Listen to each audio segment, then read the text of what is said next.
వెంకటరెడ్డి గారు అన్నట్టు హైదరాబాద్ నగరాన్ని దేశంలోనే ఒక ఫిలిం ఇండస్ట్రీకి హబ్గా మార్చాలనేటువంటి ఆలోచన ఈ రాష్ట్ర ముఖ్యమంత్రి గారు చేస్తూ ఉన్నారు.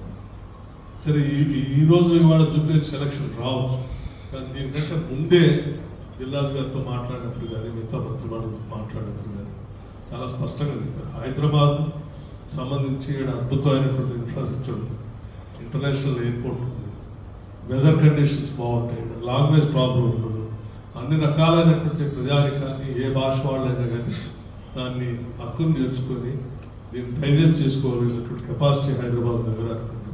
కాబట్టి దీన్ని మనం ఎంత ఎస్టాబ్లిష్ చేస్తే అంత పెద్ద ఎత్తున చేయడానికి స్కోప్ ఉంది. ఇక్కడ చాలా పెద్ద ఎత్తున అభివృద్ధి చేయడానికి అవకాశం ఉంటుంది. కాబట్టి వరల్డ్ క్లాస్ ఫిలిం సిటీని హైదరాబాద్లో ఎస్టాబ్లిష్ చేయాలనే ఆలోచనతో కూడా ఈ ప్రభుత్వం ఉందని చెప్పి స్పష్టంగా చెప్పారు. మీకోసం ప్రతి సందర్భంలో మీరు నిలబడ్డారు. కాళేశ్వరరావు గారు 80s నుంచి చెప్పారు, నిజమే. ప్రతి సందర్భంలో కాంగ్రెస్ పార్టీ ఈ ఇండస్ట్రీ కోసం నిలబడుతుంది. భవిష్యత్తులో కూడా మేము నిలబడతాం. ఈ ఇండస్ట్రీ ఎదగాలని బలంగా కోరుకునేటువంటి వాళ్ళు. ఇది ఎంత ఎదిగితే అంత ఉపాధి ఇక్కడ పెరుగుతుంది, ఉపాధితో ఇక్కడ ఉన్నటువంటి వాళ్ళందరికీ అవకాశాలు వస్తాయి. దీంతో నగరం అభివృద్ధి చెంది తద్వారా రాష్ట్రం అభివృద్ధి చెందుతుంది ఆలోచన ప్రగాఢంగా ఉన్నటువంటి వాళ్ళు. కాబట్టి ఆ దిశలో ఈ ఇండస్ట్రీ పెరగటానికి ఈ ప్రభుత్వం బలంగా ఉండాలి.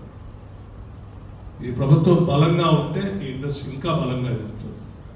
పెద్దలందరూ మీకు ఎక్కడ అవకాశం ఉన్నా ఎవరితో ఒక మంచి మాట చెప్పి ఒక వ్యక్తిని ఒక రకంగా బూత్లో పంపించడానికి అవకాశం ఉంటుంది. సాధ్యమైనంత వరకు మీరు 4 మాటలు మంచి మాటలు చెప్పి డ్రైవ్ చేస్తారని నేను మనస్ఫూర్తిగా కోరుతా ఉన్నాను. అలాగే ఫెడరేషన్ సంబంధించినటువంటి కొన్ని సమస్యలు చెప్పారు. తప్పనిసరిగా వాటన్నింటినీ అడ్రస్ చేస్తుంది ప్రభుత్వం. ఫిలిం క్లబ్కు సంబంధించినటువంటి అంశం కానీ మిగతా ఫిలిం ఇండస్ట్రీకి సంబంధించిన అంశాలు కూడా చెప్పారు. తప్పనిసరిగా కోమటిరెడ్డి వెంకటరెడ్డి గారు, నేను, ముఖ్యమంత్రి గారు వాటన్నింటినీ అడ్రస్ చేస్తాం. కేఎస్ రామారావు చెప్పినట్టు మేమంతా ఇందులో మెంబర్సే. ఇది బాగుండాలని కోరుకునేటువంటి వాళ్ళు. ఇందులో మెంబర్స్ కూడా కావాలి. కాబట్టి అట్లాగే మా అసోసియేషన్ సంబంధించి కూడా స్థలం గురించి చెప్పారు, ఆఫీస్ నిర్మాణం కోసం. తప్పనిసరిగా ఎంపీసీ చైర్మన్ గారితో మాట్లాడి మీ ఫిలిం ఇండస్ట్రీ పెద్దలందరితో కూడా మాట్లాడి దాన్ని కూడా ప్రభుత్వ పరంగా సార్ట్అవుట్ చేయడం కోసం ప్రయత్నం చేస్తాం. సాధ్యమైనంత రియలైజేషన్లో కూడా అది మెటీరియలైజ్ అయ్యేటట్టు కూడా చేస్తామని చెప్పి అందరికీ కోరుతూ ఇంకా భవిష్యత్తులో బాగా ఇండస్ట్రీ ఎదగాలని, మంచి మంచి సినిమాలు రావాలని, చిన్న సినిమాలు కూడా రావాలని, కార్మికులందరికీ ఉపాధి అవకాశం దొరికేటట్టు ఎక్కువ సినిమాలు ప్రొడ్యూస్ జరగాలని, ఆ సినిమాల సంఖ్య తగ్గకుండా ప్రతి సంవత్సరం ప్రొడక్షన్ పెరగాలని మనస్ఫూర్తిగా కోరుకుంటూ ముగిస్తాం.